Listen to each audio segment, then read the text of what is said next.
Hey, my name is Kurtis Parks, and I'm a worship pastor based in Nashville, Tennessee. Now, I've been leading worship since I was about 13 years old in my dad's church. That's right, I'm a pastor's kid.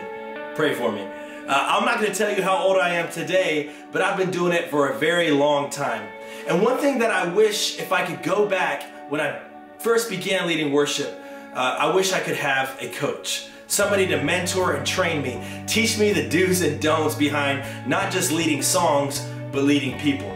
You see, I would consider myself a worship pastor over being a worship leader. A worship leader focuses on leading songs, but a worship pastor focuses on leading people and shepherding congregations through moments of intentional worship. Now, like I said, I was raised in my dad's church. I led worship from 13 to 18 in his church. It was a church that never got above 80 to 100 people. After high school, I went to Virginia Tech to go to college, and I started serving in Campus Crusade, where every Thursday night, 600 students would gather for worship. Then I found myself in Nashville, Tennessee, traveling in a rock band, leading worship all over the country in churches of every different denomination, every different size and background. For the last 7 years, I've been in National Community Church in Washington, D.C. It's a multi-site church that meets in movie theaters, coffee houses, and music venues.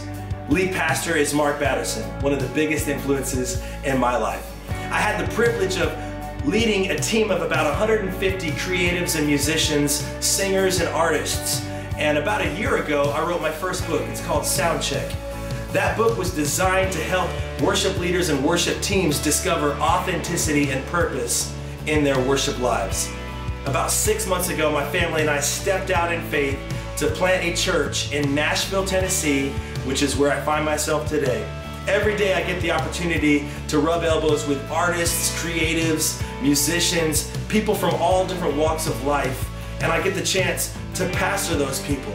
You see, our church's vision point is that it would be a place where God's presence and His people connect.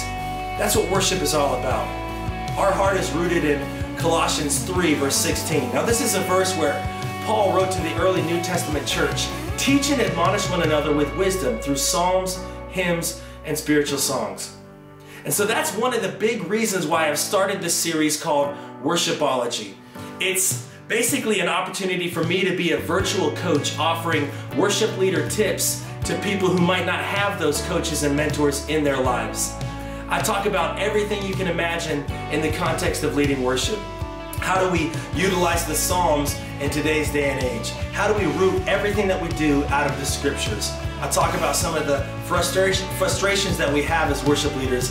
Maybe our congregations aren't responding, or maybe we've hit that danger zone of autopilot.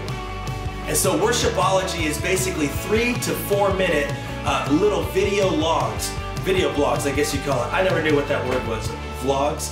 But it's 3 to 4 minutes, just a shot in the arm, your daily dose of worship encouragement. And my prayer is that it could be a daily dose of worship teaching.